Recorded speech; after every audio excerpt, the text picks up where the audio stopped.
Hello there, I'm Pietros Maneos, and today I'm going to be discussing my satire, American Bards and the London Reviewer, and specifically I'm going to be reading passages from the S.Eliot section.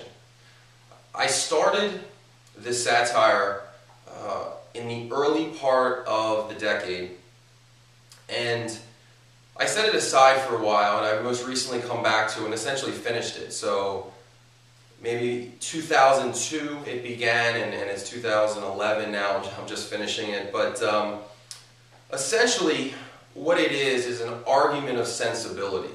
It's an argument against much of 20th century and 21st century thought, and to be specific, much of the minimalism, the nihilism, the anti-aestheticism found in much of the literature, along with the other arts.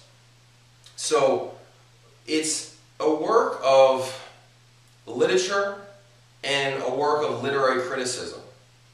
And what I mean by that is I actually take segments, snippets, from the writers that I chose, which are T.S. Eliot, Charles Bukowski, Allen Ginsberg, and Frank O'Hara.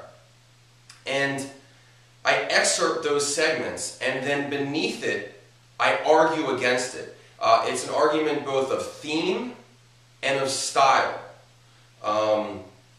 Whereas much of the ethos of the modern artist is irony, wit, understatement, I sort of counter with a romantic sensibility from, let's say, the 19th century. So this is Canto 3 from the T.S. Eliot section, and this segment here is essentially a Wordsworthian defense of nature against T.S. Eliot's assault upon it. So, and you'll see here that again I'm actually quoting the passage from T.S. Eliot, so it's as much a work of scholarship as it is of creativity. So I'll begin. Eliot writes, "April is the cruelest month, breeding lilacs out of the dead land, mixing memory and desire, stirring dull roots with spring rain. Winter kept us warm, covering earth in forgetful snow, feeding a little life with dried tubers." Maneos counters, "April is the loveliest month of the year, sprouting lilacs out of the flowering hillocks, bursting with springing loves and budding desires, and cajoling flower beds with its raining tears. Spring gives us hope, showering the earth with gifts of flowers, prisms of color, visions of doves, nourishing our souls with a little bit of celestial love." Eliot writes, "Since golden October declined into somber November, and the apples were gathered and stored, and the land became brown sharp points of death in a waste of water and mud." Maneos counters, "Since golden October descended into silken November, when the red apples were gathered with the sea-battered seashells, the land became a gorgeous garden. Poignant points of light fell into my hidden glen, my private haven, filled with carnations, impatiens, and geraniums." Eliot writes, "The winter evening settles down with the smell of steaks and passageways. 6 o'clock. Maneos counters, "The spring evening settles down with the ambrosial aromas of cassia and cachedony all around. 7 o'clock. Eliot writes, "The morning comes to consciousness of faint, stale smells of beer from the sawdust-trampled street with its muddy feet that pass to early coffee stands." Maneos counters. The morning blooms like a field filled with singing jasmine. The bouquet of wine and the scent of rose interrupt my soothing repose with my newfound friend. Eliot writes, the charm of vacant lots, the helpless fields that lie sinister, sterile, and blind. Maneos counters. This charm of sylvan glens, the laughter of friends that ascends like a cresting crescendo of light, buoyant, ebullient, and jubilant. Eliot writes, the river sweats, oil, and tar. Maneos counters, the wind-shivering river sweats, blood, jasmine, and honeysuckle. Eliot writes, I think we are in Rat's Alley, where the dead men lost their bones. Maneos counters, I think butterflies fly through our souls. Psyche told me so in a dream. Eliot writes, the rats are underneath the piles. The Jew is underneath the lot. Money and furs, the boatman smiles. Maneos counters, baby butterflies flutter past the buttercups, like angels flying through heaven, savoring their first taste of pollen in my heavenly garden. Eliot writes, a rat crept softly through the vegetation, dragging its slimy belly on the bank while I was fishing in the dull canal. Maneos counters, an osprey flew over the sea shimmering sea spray, careening past where the dreamy nymphs play, while I was diving into the lively bay. Eliot writes, this is the dead land. This is cactus land. Here the stone images are raised. Here they receive the supplication of a dead man's hand under the twinkle of a fading star. Maneos counters, this is the thriving land, for bands of fragrant flowers span the entire horizon, like strands of spiraling night fire, coloring a forbidden garden. Here they receive the supplication of Byron's poetic hand under the twinkling twilight of a wondrous constellation. Eliot writes, in a brown field stood a tree, and the tree was crooked and dry. In a black sky, from a green cloud, natural forces shrieked aloud, screamed, rattled, muttered endlessly. Maneos counters, in a flourishing field stood a tremendous tree, and the tree was as magisterial as a Roman magistrate, as magical as gypsy poetry sung melodiously in the Trastevere, and as divine as the very vines entwining the brow of Hermes.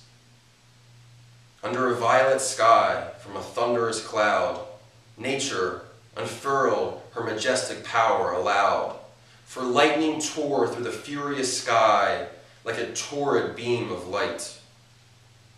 Eliot writes, no wind but Pentecostal fire in the dark time of the year, between melting and freezing, the soul's sap quivers. There is no earth smell or smell of living thing. This is the springtime, but not in time's covenant. Now the hedgerow is blanched for an hour with transitory bloom of snow, a bloom more sudden than that of summer, neither budding nor fading, not in the scheme of generation. Where is the summer, the unimaginable zero summer? Maneos counters, here are the songs of spring. Aye, here they are, sent forth from the whispering wind to win the souls of men worshipping the doctrine of nothing. Aye, here they are, springing from a single shining star and descending into singing springs, flowing freely like poetry from a Hindi sitar. Aye, here they are, bringing the soothing music of the cosmos through the winnowing wings of rosy-fingered Eos into the comely coast of Lesbos, where it soothes the bruised soul of Orpheus. Eliot writes, a heap of broken images where the sun beats and the dead tree gives no shelter, the cricket no relief, and the dry stone no sound of water. Only there is shadow under this red rock. Come in under the shadow of this red rock, and I will show you something different from either your shadow at morning striding behind you, or your shadow at evening rising to meet you. I will show you fear in a handful of dust. Maneos counters.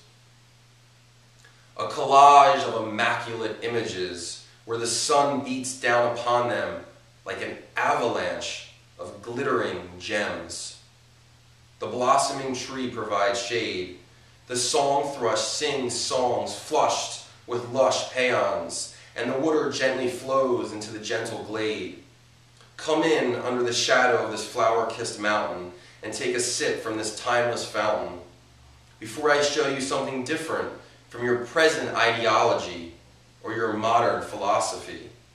I will show you the Almighty living in this very greenery. Eliot writes, every street lamp that I pass beats like a fatalistic drum, and through the spaces of the dark midnight shakes the memory, as a madman shakes a dead geranium. Maneos counters, every street lamp that I pass blazes like 1,000 suns emblazoned with the raging light of moonlit diamonds. And through the silent spaces stitched into the night, the moonlight stirs the passions as a madman dancing in a field of geraniums.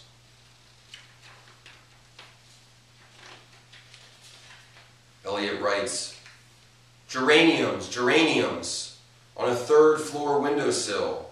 Their perfume comes with the smell of heat from the asphalt street. Geraniums, geraniums, withered and dry, long laid by in the sweepings of the memory. Maneos counters, geraniums, geraniums, blooming in my Babylonian garden. Their perfume mingles with the aroma of gardenia, eliciting exquisite ecstasy among my gathered company. Geraniums, geraniums, luxurious and luscious, and as glorious as the glinting sun when it fervently runs into the horizon. Eliot writes, daffodils, long yellow sunlight fills the cool, secluded room, swept and set in order, smelling of earth and rain. And again, the insistent sweet perfume and the impressions it preserves irritate the imagination or the nerves. Maneos counters, daffodils and jonquils grace my windowsill. Graceful, supernal sunlight fills my sunlit room, suffusing the library with the eloquence of supernatural beauty. The persistent, sweet-smelling perfume permeates the Palladian estate, delighting both the senses and the soul, like soft kisses sent from the sensual moon. Eliot writes, the moon has lost her memory. A washed-out smallpox cracks her face. Her hand twists a paper rose that smells of dust and old cologne.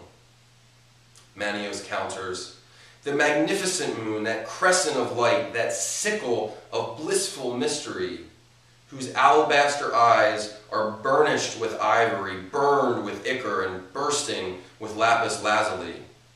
The perennial moon, the mercurial moon, the imperial maroon, whose long fingers caress an amber rose, whose primal songs descend into deserted deserts, and whose body is as proudly curved as a bent sword that has tasted the flesh of immortality.